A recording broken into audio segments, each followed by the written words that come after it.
everyone, welcome back to my channel for a brand new mystery with Molly. If you are new around here, if you have never seen my face on your screen before, then hi, my name is Molly and I post true crime videos like this every single week, so if you think that is something that you might want to stick around for, then please do subscribe and don't forget to switch on the little notification bells so that YouTube will let you know whenever I post a new video. But anyway, this week we are going to be talking about a case that was actually very recently suggested to me by one of you guys through my case request form, which is always linked in my description box, by the way, if you ever want to request a case. And it was a case that I had never heard of before, so I started looking into it, and it is a really interesting case, and it's one that remained unsolved for many years until just a couple of years ago when finally the police cracked it. Today we are talking about the solved case of Lisa Ziegert. She was a beautiful and bright young woman who just suddenly disappeared one day, almost 30 years ago now. Lisa was sadly found murdered a few days after she went missing, and the police tried so hard to catch her killer, but it was proving very difficult. And as time passed, her case just started to go cold until eventually, about 25 years after her murder, the police reopened the files, and when they did, they identified a suspect. But quickly before we get into the case, I would just like to say a huge thank you to Star on Disney Plus for kindly sponsoring this section of the video.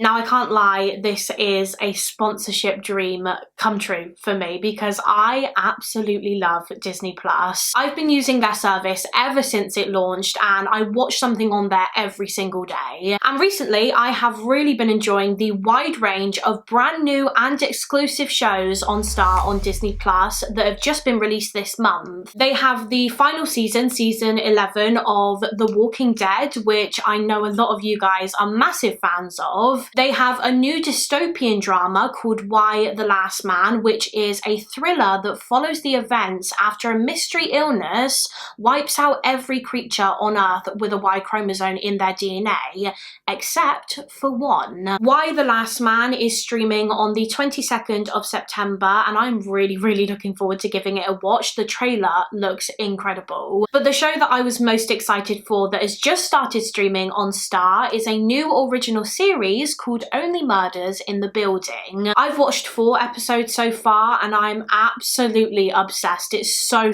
good. But to be honest, I knew that I was going to love the show even before I started watching it because it stars 3 of my favourite actors of all time. 3 actors that I grew up watching. Selena Gomez, Steve Martin and Martin Short. They play 3 neighbours called Mabel, Charles and Oliver, who share an obsession with true crime, which I'm sure is something that we can all relate to here. Together, the trio decide to start their own true crime podcast to try and solve a murder which has occurred in their own New York apartment block.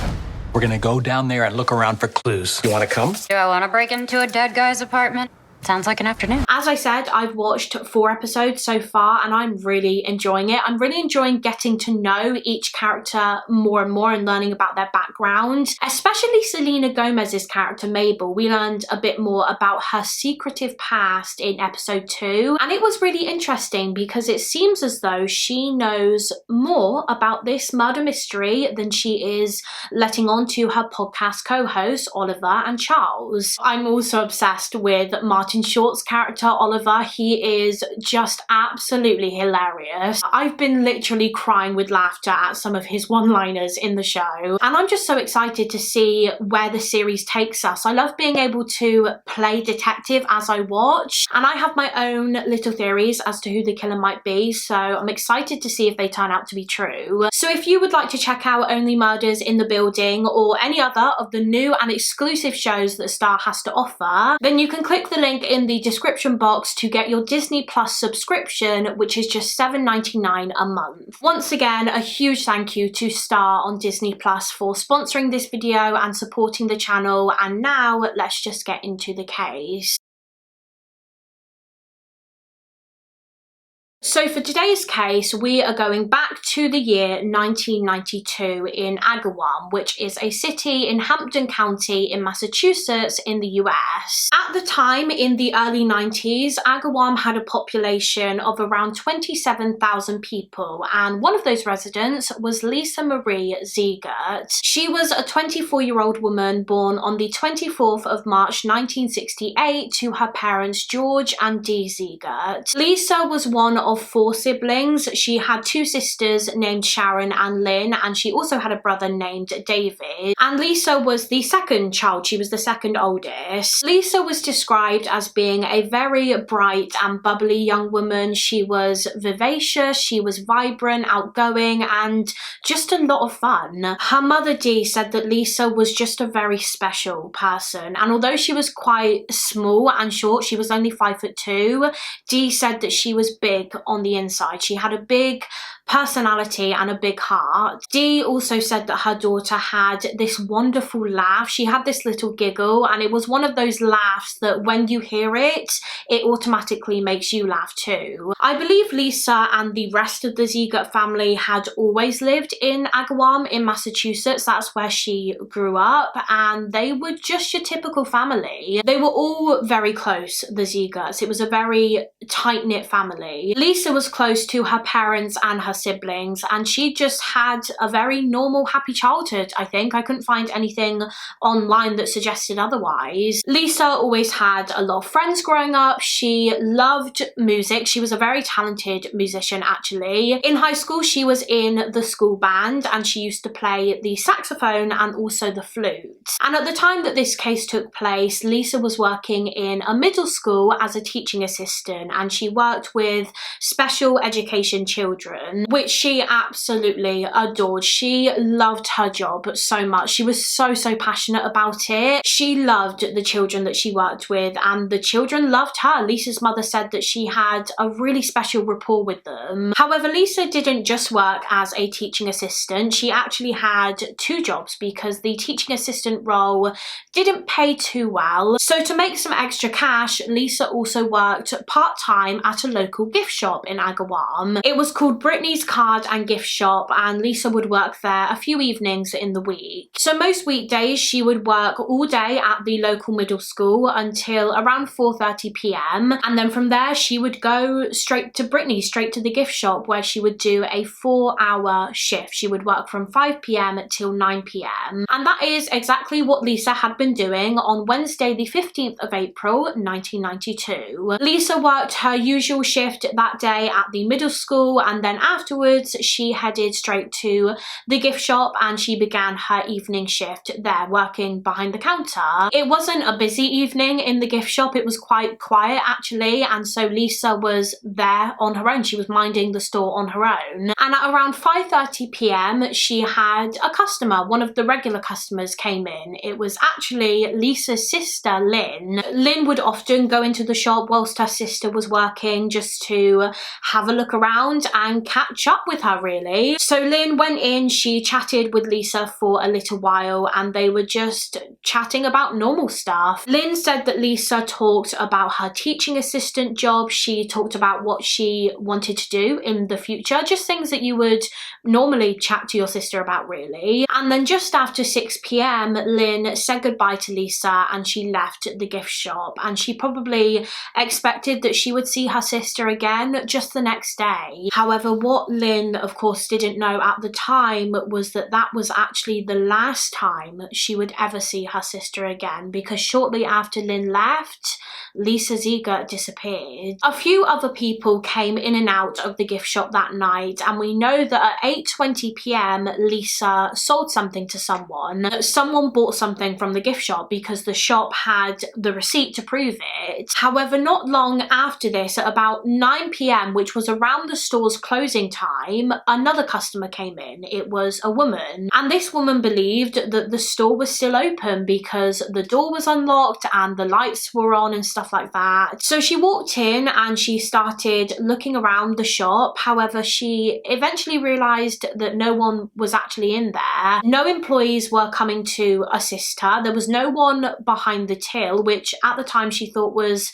quite strange because the shop was open. Well, it seemed to be open because the door wasn't locked or anything. But she carried on looking around anyway, and that was when she heard a noise coming from the back of the store. She couldn't really tell what this noise was. She thought it might have been like a banging noise, but no one came out. And at the time, she didn't think too much of it. She probably just assumed that it was one of the store's employees back there. Maybe they were grabbing a key or something, getting ready to shut the shop. And so because she didn't think too much of it, she just left the store without trying to find out what the noise was. The next day, so the 16th of April 1992, another employee, one of Lisa's colleagues, arrived at the gift shop. This colleague was named Sophia, and she turned up to her shift that morning at around 8:45 a.m. However, when Sophia pulled up in the parking lot, she noticed something really odd, and that was that Lisa's car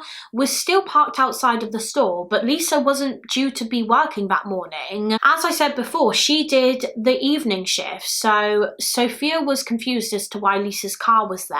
But anyway, she got out of her car and she walked up to the shop, and that was when she realized that the door was unlocked. Lisa hadn't locked up the night before, which again was very strange. So thinking that Lisa was inside the shop for some reason, Sophia walked in and she started calling her name, but there was no response. However, the lights were on, and Sophia also noticed that Lisa's belongings were still in the shop, but there was no sign of Lisa. So where was she? She couldn't have gone far because her car was still outside, so it seemed as though something had happened to her during her shift the previous night. Sophia really started to worry, and so she actually decided to contact 911 and report Lisa as missing. And it was around this same time that the Ziegerts, Lisa's family, also started to panic because the school that Lisa worked at had contacted her family and told them that Lisa hadn't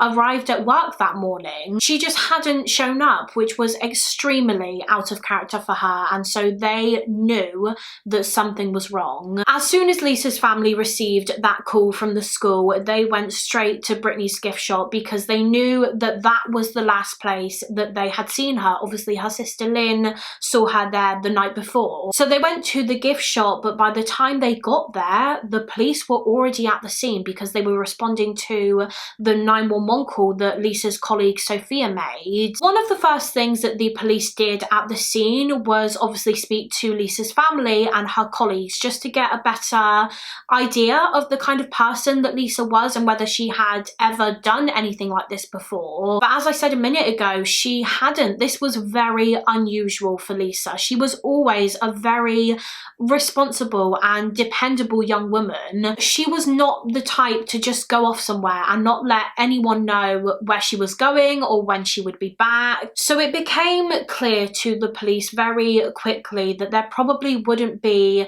just an innocent explanation behind all of this. It was looking likely that something sinister had happened to Lisa Ziegert, and their fears were pretty much confirmed as soon as the police started looking around the shop and investigating the scene, because when they had a look around the back storeroom, they noticed that there was like a dent on the storeroom door, and there were also scuff marks. It kind of looked like a dent that had been made with someone's shoe. It looked like maybe someone had been pushed up against the door and their shoe hit the door and made the dent, or maybe someone was like being held down on the ground and they were kicking the door to try and make as much noise as possible, and that made the dent. So it appeared as though there had been a struggle in the storeroom, like people were fighting in there. But that wasn't all the police found. They also discovered blood at the scene. A few sources said that they found the blood on some balloons that were in the shop, and I don't believe it was a huge amount of blood. It wasn't like there was blood everywhere at the scene, but there was enough to again suggest that there had been some kind of violent struggle. But despite finding evidence of a struggle, the police didn't find Lisa. She wasn't anywhere in the shop, and the evidence suggested that she had probably been abducted the previous night. Shortly after the launch of a missing persons inquiry, the police notified the public that a woman had disappeared, and they appealed for information. And that was when a couple of the people that went into the gift shop the previous night came forward, one of which was that customer that purchased something around 8:20 p.m. They came forward to the police and said that they brought something from the shop. They were served by Lisa, and they said that everything seemed fine. Lisa seemed fine. And another person that came forward was that woman that went into the store around closing time at 9 p.m. and she told them what happened when she was there, that there was no one else in the shop, but that she did hear a noise coming from the back, a banging noise, but she didn't think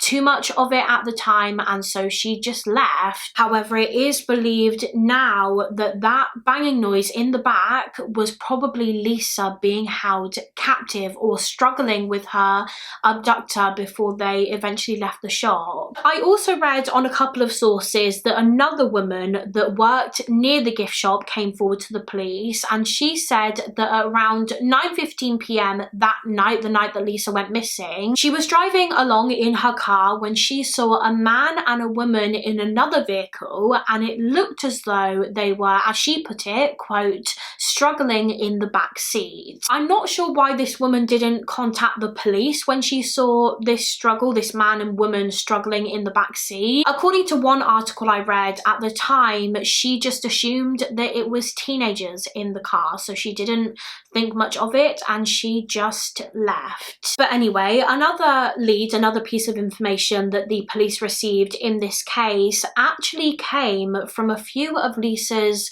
close friends and family. You see, it turns out that not long before Lisa's disappearance, just a few days before, she had actually confided in them that she felt as though she was being watched by someone. She didn't say much more than that. She didn't really elaborate any further. She just said that she felt like she was being watched by someone, and that really raised alarm bells for the police, because if Lisa had been kidnapped, it seemed very, very likely that her kidnapper was this person that had been watching her. And if that is the case, then they had clearly been planning this for a while, planning on abducting Lisa Ziegert.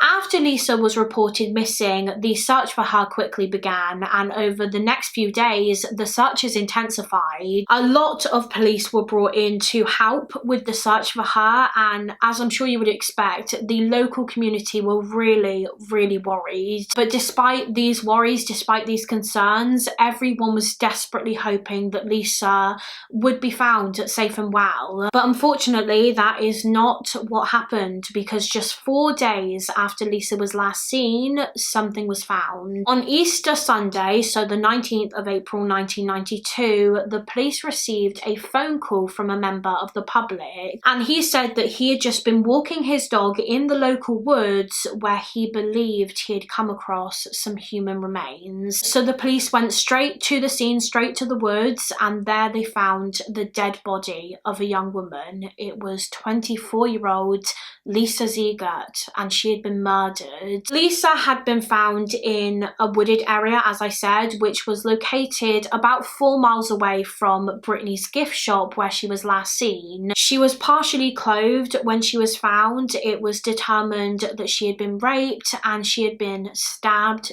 to death. There were stab wounds all over Lisa's body. So this was a very, very brutal and vicious attack. And she also had a lot of self-defense wounds wounds on her. She had bruises and cuts on her hands and on her arms where she really tried to fight off her attacker. She clearly tried so hard to fight for her life. After Lisa's body was found, the police had to break the heartbreaking news to the Ziegert family, and Lisa's mother Dee says that she doesn't even really remember much after she was told that her daughter was dead. All she really remembers is falling to her knees. I think she literally just fell to the ground and everything was just a blur to her. It was the worst day of her life. When the news broke to the public that Lisa Ziegert had been murdered, of course everyone was terrified because a killer was on the loose in the city of Agawam, a killer who had targeted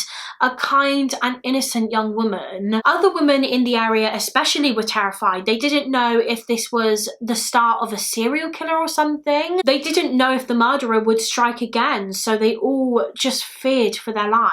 It was noted that gun and pistol sales started going through the roof in Agawam, as well as mace. Women were buying a lot of mace because they just wanted to make sure that they could protect themselves if they ever needed to. Following the discovery of Lisa's body, obviously a murder inquiry was launched and the police got to work on trying to identify and catch Lisa's killer. And thankfully the police did have a bit of a breakthrough pretty early on in the investigation because they were actually able to obtain the killer's DNA. They found traces of the killer's DNA at the crime scene. According to one source, they recovered traces of his semen on Lisa's denim skirt. But unfortunately, at the time, this DNA didn't match anyone on the database. And obviously, we've got to remember that this happened in the early 90s. So although it was really good evidence to have, at the time DNA and forensic technology was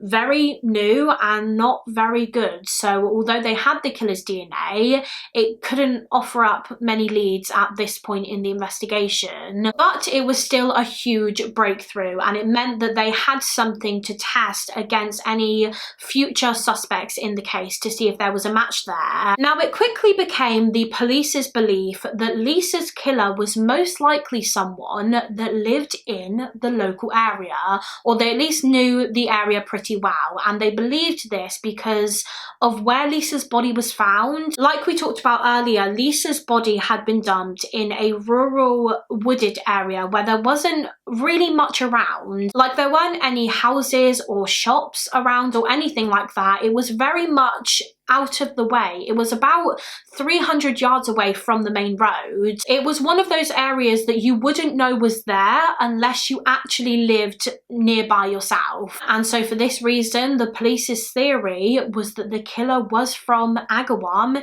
himself. So there really was a killer amongst the locals. And as you would expect, this came with a lot of speculation and a lot of rumours. Many of the locals had their own theories as to who the killer could have been, and they would express their theories to the police. The police actually did receive several phone calls from various people saying, oh, the killer might be this person or it could be this person. But as the investigation continued, there was one man in particular that raised a lot of eyebrows. One man that many people thought really was Lisa's killer, and his name was Ed Bugatti. Now Ed was around the same age as Lisa, I believe, and he was actually good friends with her. You see, Lisa had a boyfriend at the time of this case taking place, and Ed was her boyfriend's roommate. And they went to high school together, did Ed and Lisa, so they knew each other very well. Now, I don't know how or why Ed was even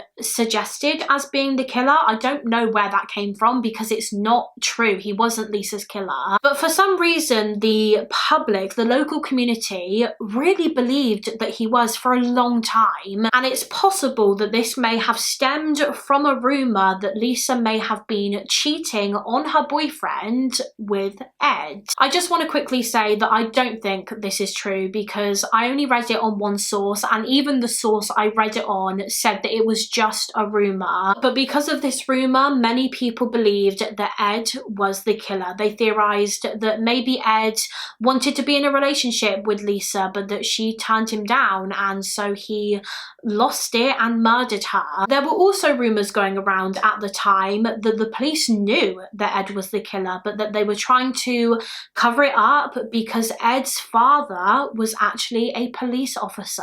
But of course, that wasn't true either. The police weren't trying to cover it up because, as I said, Ed was not the killer. He was questioned about the murder, but he had a rock-solid alibi for the time that Lisa would have been abducted. His alibi was that he was doing a shift at the restaurant that he worked at that night, and many people were able to confirm this, confirm that Ed was at the restaurant on the night of Lisa's abduction and murder. So he couldn't have been the killer because he couldn't have been in two places at once. And in addition to that, Ed's DNA was not a match to the DNA that the police had of the murderer. So that was solid, concrete proof that he had nothing to do with it. But literally, despite that, despite this solid proof that Ed was not Lisa's killer, the local community still strongly believed that he was. People were spreading so many vicious rumours about Ed, and so everyone, apart from the police and people close to the case like Lisa's family, everyone apart from them believed that he was guilty. And they believed that he was guilty for years and years because, as I said at the start of the video, it took years to find the real killer. For so long, Ed had this cloud of suspicion just hanging over his head, and I can't imagine how hard that must have been for him to be living in a town where everyone thinks that you are a killer, even though there is rock solid evidence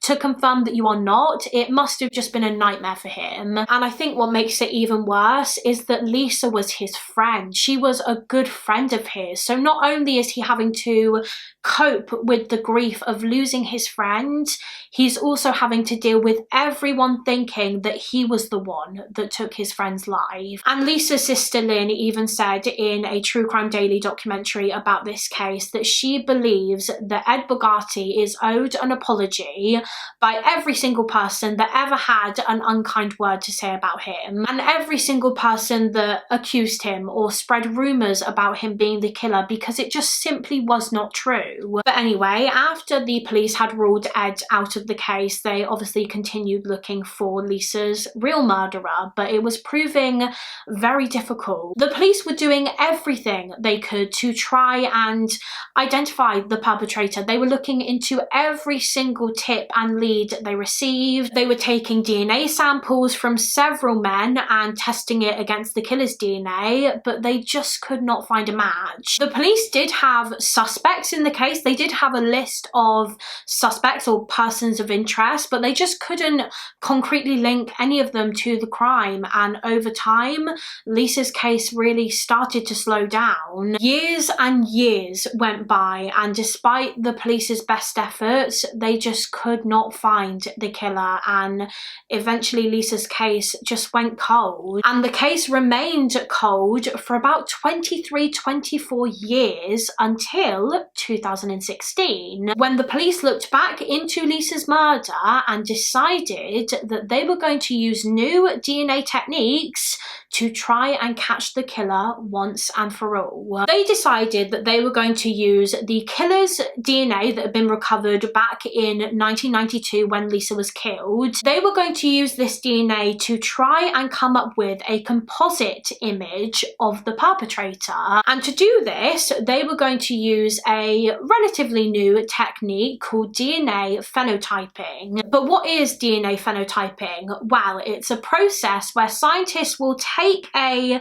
DNA sample, and using it, they will try to predict what the owner of that DNA looks like based on genetic information. And following this, they will try to create a composite image of what they believe the person whose DNA it is looks like. I hope that made sense. I don't quite understand the science behind it because I'm not a scientist, but that is what the police decided they were going to do in this case. They were going to take the DNA sample that they had obtained of Lisa's killer, and they were going to use DNA phenotyping phenotyping to create a composite image of the murderer. And that is the image on screen right now. These pictures are what the scientists believed Lisa's killer may have looked like at the time of her murder in 1992. They believed that Lisa's killer was a white male with a fair to very fair complexion. They believed he had either hazel or brown coloured eyes and that he had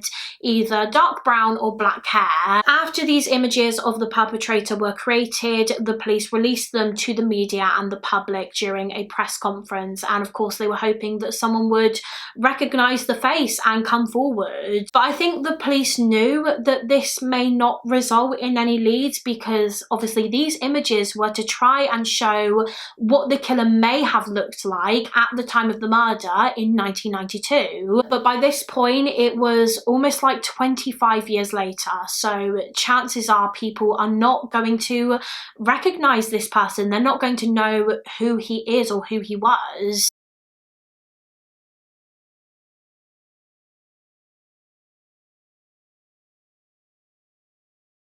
But still, the police were hopeful, and so were Lisa's family. Despite all of the time that had passed, they were still trying to think positive. They were still hopeful that her killer would be apprehended and that Lisa would get some justice. As well as releasing these phenotyping images to the public and responding to any tips and leads, the police also decided to have a look back through the files on Lisa's case. I think they were just going to go over everything again, all of the evidence that they had obtained over the years. And one of the things that they wanted to go over were all of these suspects or persons of interest that they had ever received information about, suspects that had ever been put forward to the police by members of the public for some reason or another. Because as I mentioned earlier, the police did have a number of suspects over the years, but they could never tie any of them to the crime. But now in 2017, it was 2017 by this point, the police wanted to take a closer look at 11 suspects, 11 men in particular, because over the course of this entire investigation, over the 25 years since Lisa's murder,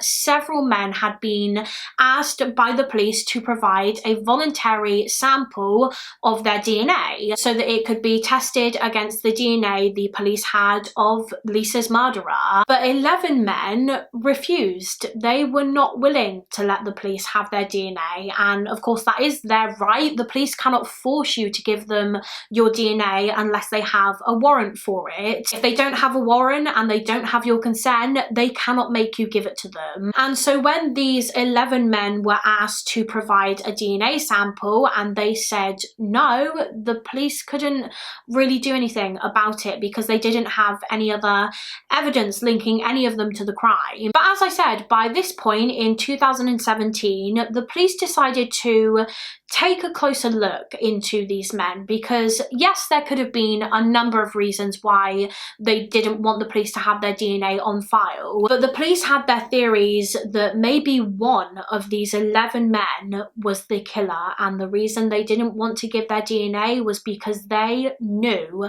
that as soon as they did, the match would be made and they would be arrested and sent to prison. So now the police were going to ask these 11 men for their DNA sample again. Well, I say ask, but this time the men didn't really have a choice, because the police went to court and through a grand jury proceeding process, they were able to obtain court orders that stated that these men now had to provide their DNA to be tested against the DNA of Lisa Ziegert's killer. They didn't have a choice now. They legally had to provide a DNA sample. So the police went to each of these men's homes with a warrant to collect their DNA, and they were doing just that. They were collecting all of the different samples. However, when they got to one man's house in West Springfield in Massachusetts, they knocked on the door and the man's roommate answered it, and they were informed by them that he, the man the police wanted the DNA from, wasn't actually home at the time. And so the police just told the roommate the situation, and they asked if they could pass this information on to the guy because they had a court order for his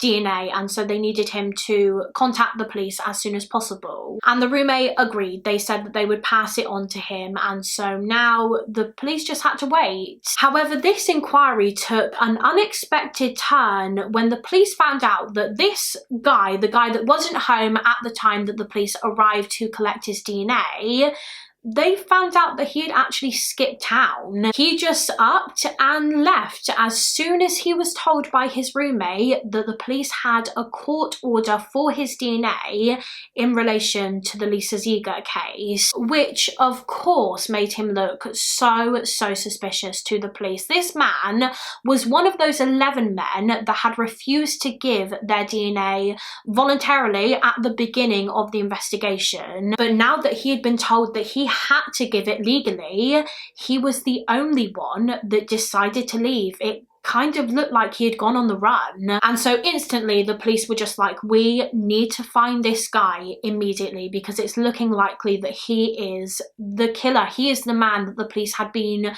searching for years and years. This man's name was Gary Shara. He was, I believe, around 48 years old at this point in 2017, which would have meant that at the time of the murder in 1992, he would have been around 23 years old. And he had actually been a person of interest in Lisa's case pretty much since the very beginning, since 1993, so just the year after her murder, when someone very close to him actually gave his name over to the police and said that they believed he may have been Lisa's murderer. But we'll talk more about that in a little while. So as I said, as soon as the police found out that Gary Shara, one of the 11 men, had skipped town, they knew that they needed to track him down quickly. And just the next day, Gary Shara's girlfriend actually walked into a police station in Agawam and she handed them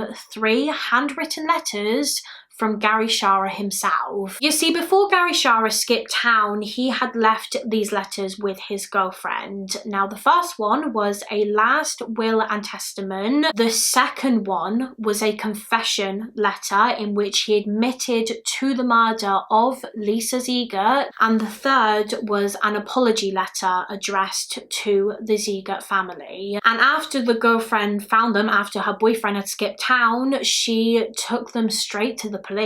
I'm going to read a couple of quotes from the letters now. So in the confession letter, which was actually addressed to his girlfriend, he wrote, quote, "I've been dreading the day I'd need to write this letter for almost as long as I can remember.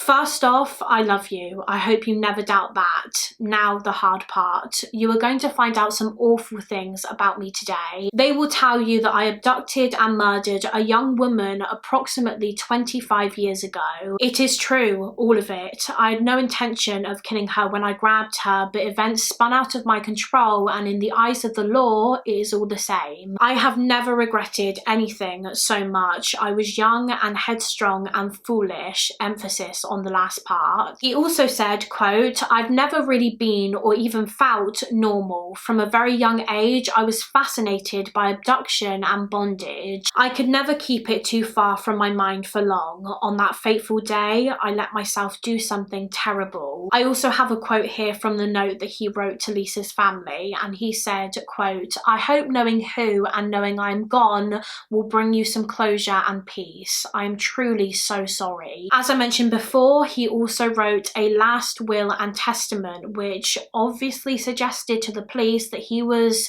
probably going to end his life so that he didn't have to face the consequences of his actions. So following all of this, the police were certain now more than ever that Gary was the killer. I mean, they had his confession, and so they obtained an arrest warrant and they told all police in the local and surrounding areas to be on the lookout for this man, for this murder suspect. And it didn't take long for them to find him. I believe through his phone records, they were able to track track him down to a hospital in Connecticut, and he was there because he had taken a drug overdose in an attempt to end his life. But he received treatment at the hospital, he recovered, and after his recovery, the police arrested him then and there on the 16th of September 2017 for the murder of Lisa Ziegert. Whilst they were waiting for Gary to be extradited back to Massachusetts, the police got to work on trying to find even more evidence that linked him to the crime. They were able to get a search warrant for his property, so they searched his home, and whilst there, they collected items from his home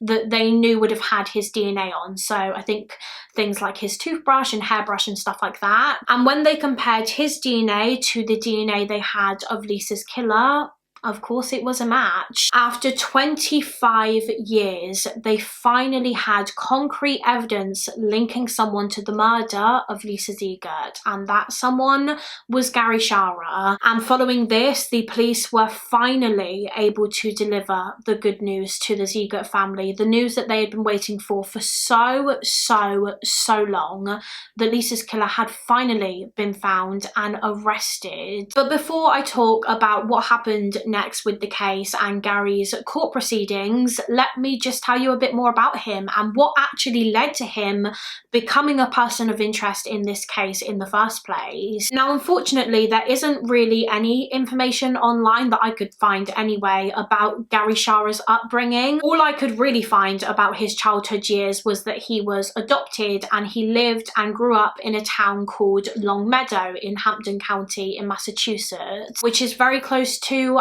Agawam, where Lisa lived and was killed. It's about 5 miles away. I did find some information online about his teenage years and his years in high school. Apparently he wasn't really remembered much in high school. Like when he was identified as the killer and people that went to school with him were asked about him and what he was like, most of them said that they didn't actually remember. They couldn't remember the name Gary Shara, nor could they remember the face. And according to sources, the reason for this was because he didn't really involve himself very much. He didn't get involved in any sports or clubs or anything like that. But anyway, he graduated in 1987, and following that, he just went straight into work. I think he started working at restaurants, and he even became the manager at a restaurant, I believe in the early 90s. And the people that worked with him only ever really had a good word to say about him. He was polite, he was good at his job. One source actually described Gary Shara as being almost like Ted Bundy, because you wouldn't have thought that he was capable of doing what he did, because he was charming and well-mannered, but underneath all of that, he was actually a cold-blooded killer. But anyway, Gary eventually got married to a woman named Joyce. I'm not sure what year they got married, but I know that it wasn't too long before Lisa's murder. But yeah, they married, and soon after they had a child together. It was a little baby boy, and apparently Gary was a good father to their son. And from what I can gather, Gary and Joyce had a relatively good marriage, or at least that was until Lisa Ziegert was killed, because Joyce actually had a feeling that her husband was the one responsible. You see, not long after Lisa disappeared, Gary Shara gifted his wife a music box that he had purchased from Britney's card and gift shop earlier that evening. He told his wife that the woman who sold it to him was an elderly lady. However, the only person working in that gift shop on the evening that he purchased it was Lisa. So he was lying. He had bought it from her on the night that she went missing. So that put him in the gift shop on the evening that Lisa was abducted. And when Joyce heard the news that a young woman who worked at Britney's gift shop disappeared on the same night that Gary brought that music box, she immediately had her suspicions. Not just because he got the music box from that same store that Lisa worked at, but also because on the night that she went missing, Gary didn't return home until like the early hours of the morning, and he had never done that before. But now suddenly, on the same day that a young girl goes missing, he's not back until the middle of the night. And Joyce also noticed that when Gary eventually returned, he had a load of cuts and scratches on his hands. It looked like he had been in a fight or a struggle with someone. And as we know, Lisa did struggle with her attacker. She really tried to fight for her life that night. And so Joyce confronted him about all of this, and she said, "What has happened? Why have you got scratches all over you? And why did you not return home until the middle of the night on the same night that that young girl went missing and was murdered?" But Gary just didn't respond. He could not give his wife a good explanation for either of these two things, for the scratches or for the late return. Another thing that Joyce noticed was that Gary was almost obsessed with Lisa's murder. Every single time there was a segment about it on the local news and on the TV, he would just be glued to the screen. He wanted to know every little thing about it, and now that we know he was the killer, we can guess that this was probably because he wanted to know everything that the police knew so that he could work out whether or not they were close to catching him. And so Joyce's suspicions just grew and grew. She really started to believe that her husband was the one that did this, that murdered an innocent young woman. Now, I'm not sure if there was any abuse going on in their marriage. I don't know if Gary was ever violent or abusive towards his wife, and so that's why she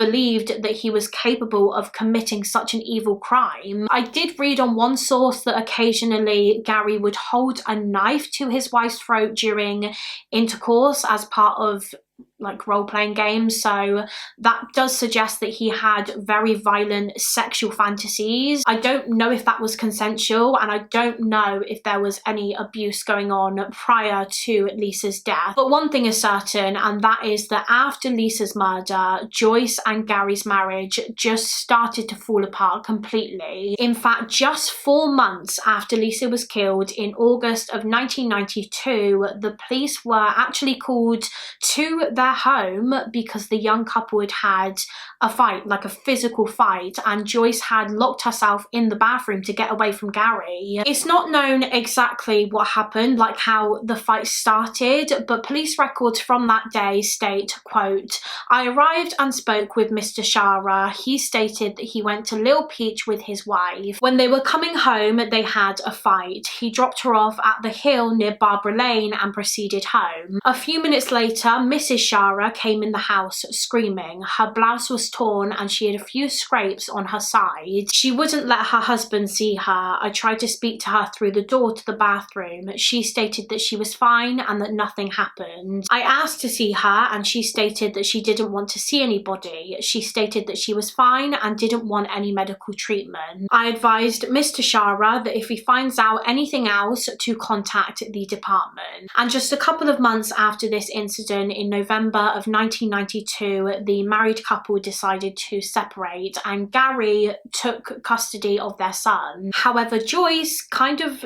took him back one day in January of 1993 during one of her non-custodial parental visits. She took her son, they both got into a cab, and the cab took them to the airport. And when they got to the airport, they boarded a plane to Seattle. So Joyce kind of kidnapped him because Gary had full custody. Following this, Gary reported his wife to the police. They both got attorneys, both Joyce and Gary got attorneys to settle the custody dispute. And it was not long after this, in 1993, when Joyce actually told her attorney that she believed Gary was the one responsible for Lisa Ziegert's death. She believed that Gary was her killer. I'm not sure why she didn't tell the police or anyone sooner, like as soon as she had her suspicions. My guess is that she was just too scared. She was too terrified of what he might do if he found out out that his wife was the one who gave his name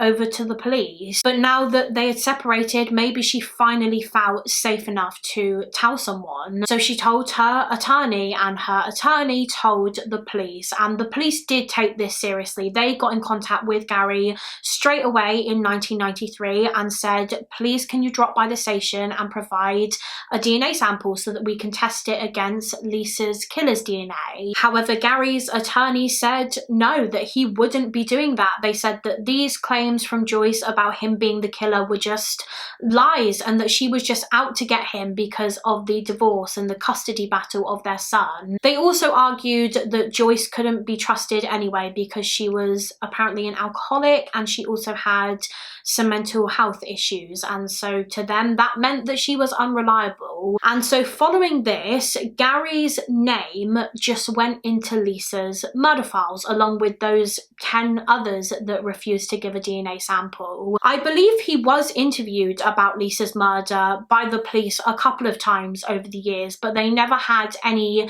evidence linking him to the crime, and obviously every single time he refused to give a DNA sample. And as I touched on earlier, the police couldn't force him to give one because they didn't have a warrant for it, so it was his right to refuse. And so Gary flew under the radar for many years until 2017, which, as we know, is when the police obtained a court order stating that those 11 men that had previously refused to give their DNA now had to by law. And of course, one of those 11 men was Gary Shara. By this point, Gary was obviously in a new relationship with another woman. He had a girlfriend and he was living in an apartment in West Springfield in Massachusetts, which brings us back to where we were before in the case. So like we talked about earlier, Gary was arrested in September of 2017, over 25 years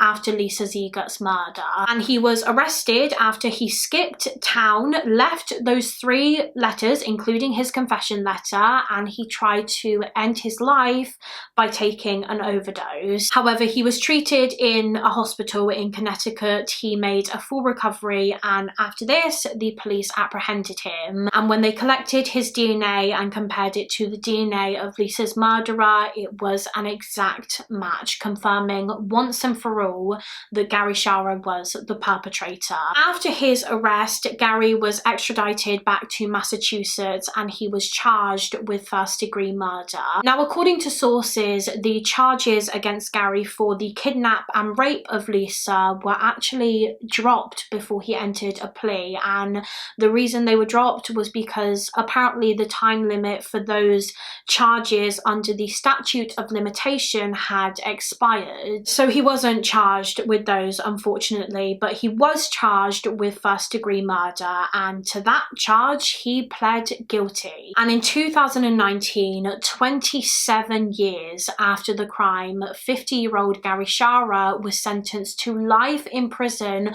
without the possibility of parole. So he would never be released from prison. He would die in there. And that is, of course, where he still remains to this day. But that is it for this case. That is the case of 24-year-old Lisa Ziegert. A very sad case, and a very frustrating one as well. I've said it many times before, but it's so frustrating when killers are able to escape detection and be free for years and years after committing such an awful crime. And it completely baffles me as well. I don't know how they can just go on and live their lives knowing that they stole a life, knowing that they took someone's future away from them. But yeah, anyway, that is the end of the video. As always, please do let me know your thoughts and opinions on this case in the comments. Also, let me know of any other cases that you would like to see me cover on this channel. You can let me know in the comments, or as I said at the start of the video, I do have a case request form linked in my description box, which I check every single week. Before I go, I do just want to say a huge thank you to Star on Disney Plus for sponsoring this video.